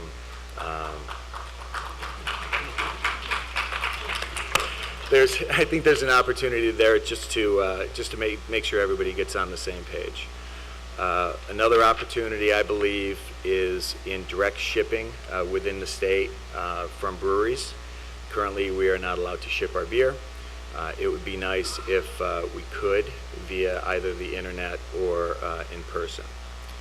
The third item, and this is a fairly significant item in terms of breweries, a lot of the right now the breweries, unless you are a farm brewery, you can't sell a pint of beer to somebody that comes to your tasting room. And well, you can, but you have to have a restaurant.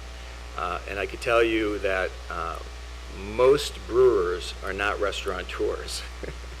And I think if there were an opportunity to somehow adjust the law to allow for them to sell pints of beer, that would have a huge economic impact to breweries and to the growth of our businesses. There's also been some communication on the fourth topic. There's also been some communication as to potentially similar to wine and distilled spirits on raising the level of production from farm breweries or microbreweries. Right now we're at 60,000 barrels. That's a good number today, but I think maybe 5 years from now that we will be exceeding that number from a lot of brewers' perspective. So the advantageous $350 fee for a farm brewery license will now jump up to $4,000. I don't know what the limit should be, but certainly consideration should be taken to increase that level.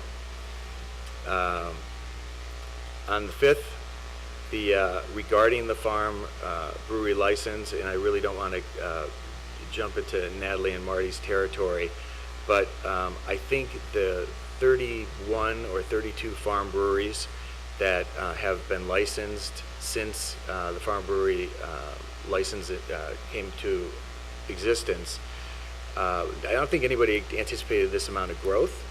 And my concern, or at least what I'm hearing from the farm brewers, is that they're having a very difficult time getting both malted barley and hops to fulfill their obligation to the license. Right now, up until 2018, 20% of the hops and 20% of all other ingredients must go into a New York State labeled beer. Believe me, all farm breweries want to use New York State ingredients. We have to somehow figure out a way to get those ingredients, but my fear is that most of the breweries are not going to be able to even obtain any of these ingredients. And I could give a case in point. My small brewery produces about 7,000 kegs of beer a year. We strive to get as much local ingredients as possible. We make one of our 40 beers out of New York State ingredients, and that equates to about 14 kegs. So 14 kegs out of 7,000. My goal is to have all 7,000 be New York State ingredients, but the reality is we can't get the ingredients. And I know distilled spirits are struggling with the same problem with malted barley. The good news is I've had multiple meetings with Pat Hooker and a board that are trying to come up with a solution to this. So the administration is listening, and hopefully we can respond with some positive results on that front. And lastly, and this doesn't really pertain necessarily to New York State as much as it does the FDA, but recently the FDA, and I think ultimately we're going to look for some type of assistance from New York State in terms of just moral support, if nothing else, possibly a few phone calls. The FDA is trying to, to put it accurately, they're currently offering a regulation on spent grain to farmers. Essentially what happens right now is the brewers are brewing beer and the spent grains then go to farmers, and the farmers use that spent grain for feed. This happens throughout our industry, and this is a nationwide operational procedure. Currently, the brewers give their spent grain to the local farmers who feed their livestock. The new rules proposed force the brewers to dry and package the spent grain before it's given or sold to farmers that they use for feed. This will have huge financial burden to both the brewers and the farmers, requiring additional equipment and much more labor. In addition to that, I think there's some labeling requirements that will have to go on this. I know at this point from the FDA's perspective it's an idea, but if it goes beyond idea and actually goes to a new rule, it could be very devastating to our industry. So we may want to just keep an eye on that. And that's about it. Thank you.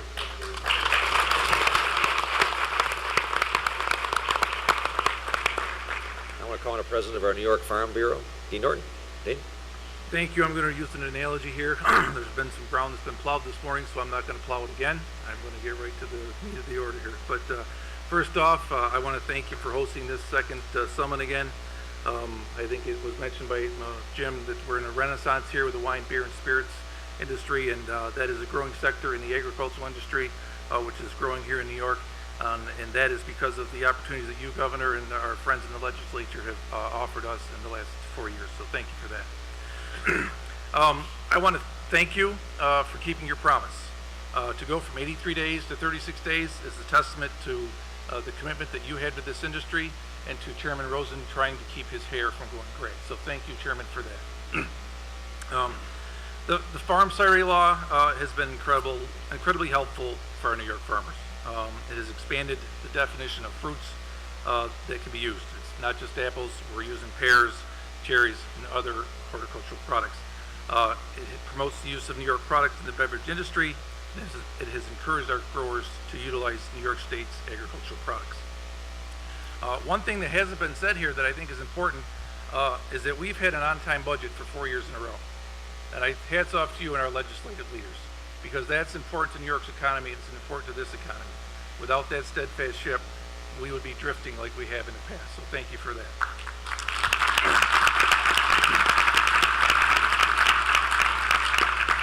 But I think it's important to note that in the budget, you and our legislative leaders have included money for research in the hops and barley industry, and that is going to be important if we are to move this industry forward. So thank you for that as well.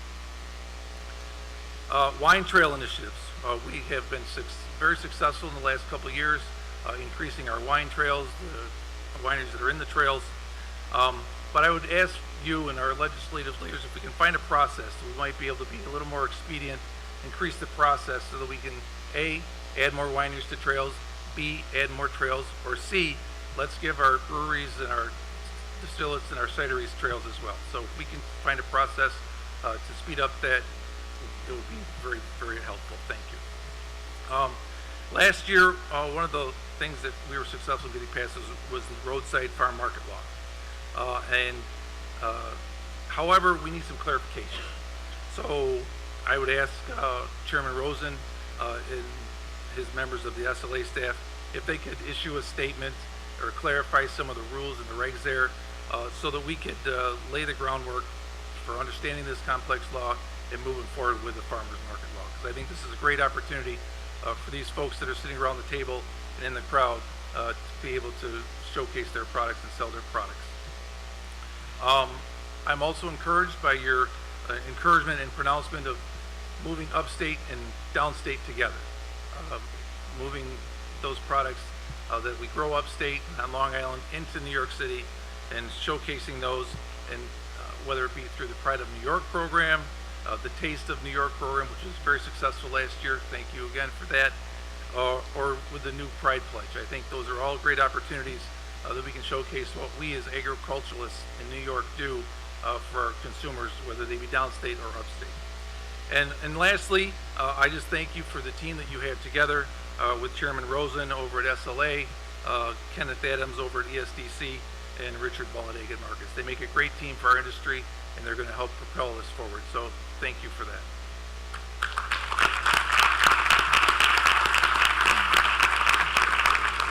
Thanks, Steve. Next, I want to call on Melissa Fleischert, who is the CEO and President of the New York State Restaurant Association.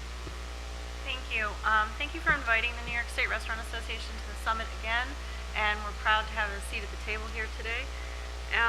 The Restaurant Association is a competitive industry right now, and the association is looking at new ways to help our restaurateurs succeed. That's our new tagline, and that's what we're focusing on, and we view the Taste New York program as a perfect way for us to help our restaurateurs and to deliver on that promise to help them succeed. One of the hottest trends in the industry is local sourcing. So at this point, the restaurant industry is not only hearing from all of us and all the stakeholders in the room about the great products that New York has to offer, they're also hearing from consumers that they want to know more about local products, local food products, local beverage products, and they want to have the opportunity to experience that in the restaurant. Nothing's more important to a restaurateur than providing a great experience, and thanks to all of you, we have plentiful, wonderful products in New York that we can put on our tables and share with those customers. So that's a driving force right now behind this program, and one of the reasons that we feel that it's so important for us to be involved and to find a way to make those connections so that restaurateurs can start to understand what's out there and available to them and find better and new ways to source it, so it makes it easy for them to get the products that they want. Over the past year and a half, we've enjoyed coordinated efforts on a number of fronts, working with Empire State Development, Ag and Markets, and the State Liquor Authority. Some of the events we thought were particularly useful for the restaurant industry were the Governor's Cup, when we were able to bring New York City restaurateurs up to the Finger Lakes so that they could try some of the local products there and taste the New York wines, and had a really great experience there with some of our restaurateurs.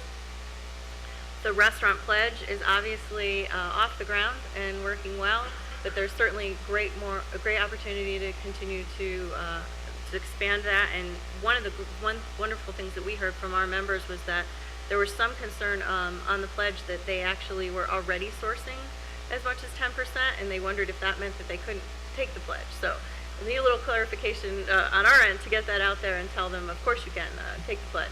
Everybody should take the pledge. So we'll look forward to expanding on the pledge as we move forward and getting more restaurateurs signed on to that as well. And one of the other opportunities we saw that we thought worked particularly well for us was at the International Restaurant and Food Service Show of New York. The show is sponsored by the New York State Restaurant Association, and we've had Pride of New York there for a number of years. We've had a great partnership with the Wine and Grape Foundation, and this year it was expanded to include all the different New York beverages. It had the opportunity to participate, and the Taste New York Pavilion was there on the floor and very well received by the attendees at the show. We also had the Farm to City Expo there, and the Commissioner Ball was able to come down and join us, and that was a great opportunity again for real restaurateurs and operators to get their hands on these products, see them, taste them, enjoy them, and figure out how they were going to get them on the table in the restaurant in front of the customers. So we thank you for those opportunities and look forward to continuing to work on them. Moving forward, I only have one thing to bring up today, an issue that has been brought to my attention on the industry's side, and it's actually directed towards Chairman Rosen. There's probably nobody in the room who is more familiar with the consent decrees than you are, and my issue involves one of the consent decrees. Actually, the issue is with the wholesaler consent decree. The wholesalers and the distributors under the consent decree are limited to the number of events that they can hold in restaurants, well, licensees, but from my view, restaurants. And their current limit is $500, and they can have no more than 6 events per year. And we're being told that because of the number of events that they'd like to hold, whether it be a brand experience event, a launching of a new label, perhaps even a staff holiday party, that the $500 limit makes it particularly hard for them to hold those events in our restaurants. So we were just wondering if there was a possibility for you to look at that piece of the consent decree and see if there was an opportunity to perhaps liberalize that language. Thank you. Next, Tom Edwards, who's the president of the New York State Liquor Association. Well, thank you for inviting us to be at the table. We are very proud to be here. For years, retailers have said that the best kept New York secret was the craft beverage products. There was absolutely no consumer awareness, and for you to debut the commercial at the Governor's Cup where you actually invited people to come into their local wine shop and find their New York products, it's rare that a governor sends business our way, so we appreciate that. We think the Taste New York program is going to help drive consumer awareness, but we think it's just the tip of the iceberg, and we just can't stress enough how important it is to continue along those veins of branding and marketing and advertising to the consumer, because that will grow our product placement in our stores. I agree with Melissa that there is a huge trend for local product, and in the past, the only person walking through my door was a tourist who would say, where's the New York product, or where's your local product? Then that's not the name of the game. The name of the game is the consumer walking through the door and say, where's your New York section? And that's what we need to have more of. We've teed up just under 1,100 stores who are ready to embrace the Taste New York program, whether that's through bottlenecks or shelf talkers or posters. We're ready to go, and we're hungry for that product, because we know the branding and marketing game is that if they're seeing it on television and they're seeing it in print ads, and that when they walk through the door and they see it again, it connects the dots and more product is moved. The last time we got together informally, we talked about that the New York State Liquor Store Association has trade shows every October. One show is in Albany. The other show is will be moved to Rochester this year. And we offered a meager sort of way to get all of these craft beverages into that show. And to Nicole's point, as a struggling entrepreneur, any dollar amount to be visible in a show is problematic. So when we moved our show to the Rochester Convention Center this year, we took the whole 50,000 square feet, and we're donating 25,000 to the Taste New York program. You can have any food, wine, beer, spirit, cider, you name it, bring it. You'll be in front of over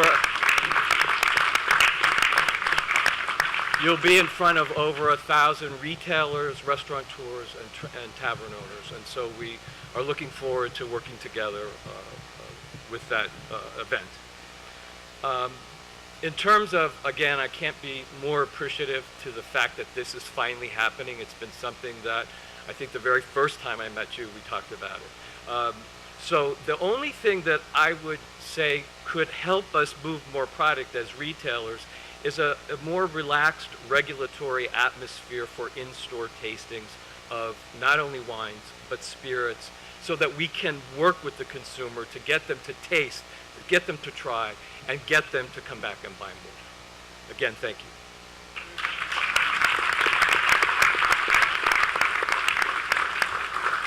We are running behind schedule, so I'm going to turn back to the governor for some closing comments for the morning session, then give instructions for lunch. Governor? Thank you. Just a couple of random points from the comments that were made here. Many of you do this already, but one of the big economic engines is tourism. It's a $60 billion activity in this state already. I believe it only gets better. New York City gets 50 million tourists a year. New York City's doing gangbusters, attracting international tourists. What we're tapping into and we're aggressively pursuing is tapping into that 50 million and saying, when you come to see New York City, that's great, and we love New York City, but you're only sampling New York State. And you're coming to New York City, take a day trip, go upstate, Hudson Valley, Adirondacks, etc. Because we have them right here. You have 50 million tourists right here.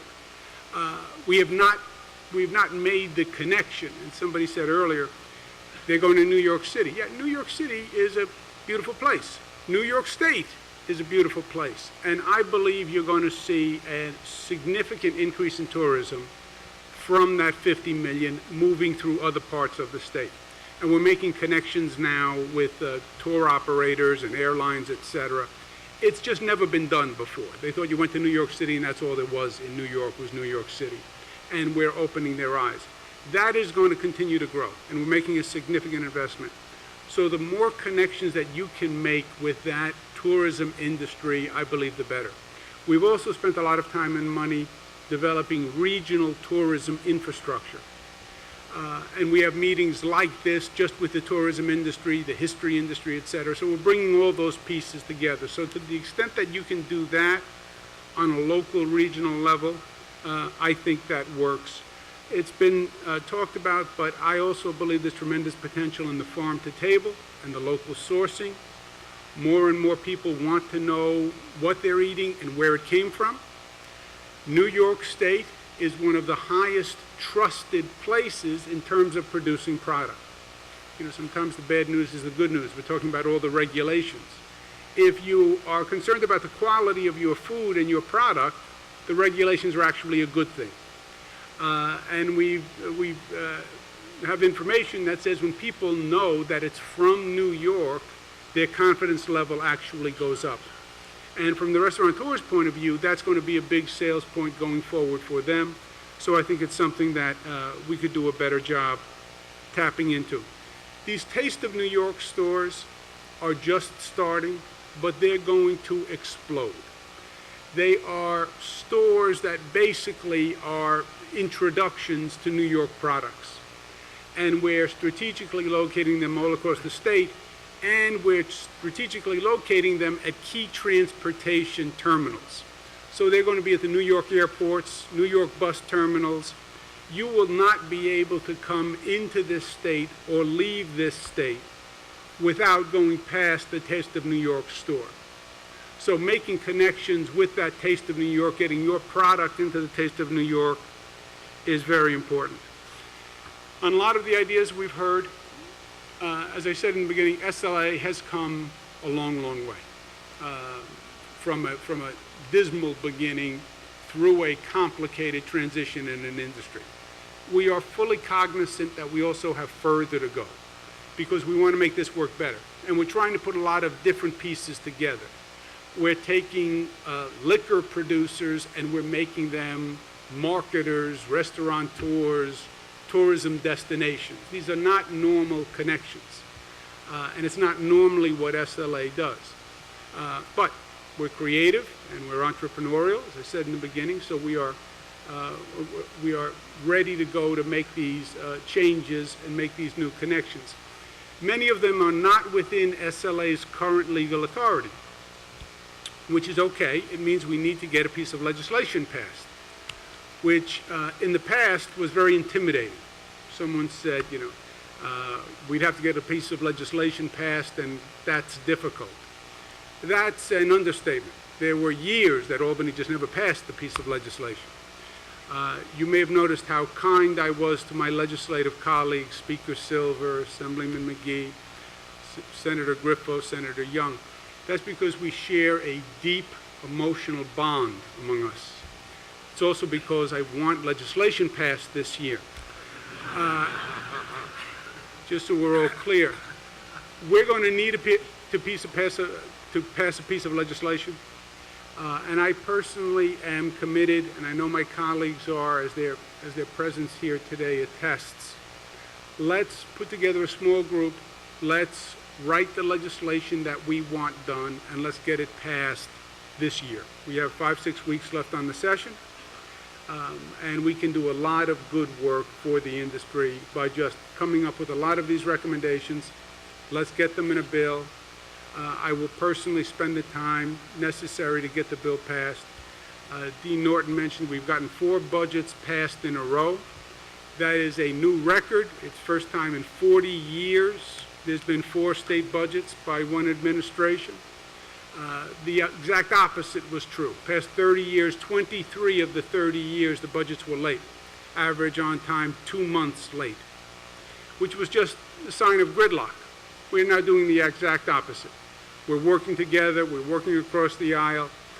We have a new strategy that's been working. It's called coerced compromise. Coerced compromise is you lock everybody in a room and nobody comes out until you have a compromise. It works very well.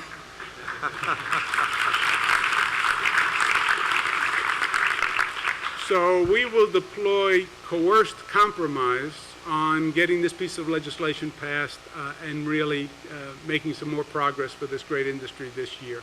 Last point, this morning session is great, and it's educational, and it's fun, but the really great thing is to come to the reception at the end of today, which is at the mansion, Governor's Mansion, which is set up as a tasting. That is the high point. First of all, they've been working for days on it. The whole place has been up in arms, getting ready for today. And it is just an amazing display of what this state can produce. And if you think you've been surprised already by the quality of what this state can produce, you haven't seen anything until you really see it all in one place. So I will see you at the reception after this. Please, if you can just stop by for a minute, it really is going to be worth your time. And thank you for taking the time to be here in the first place. Thank you.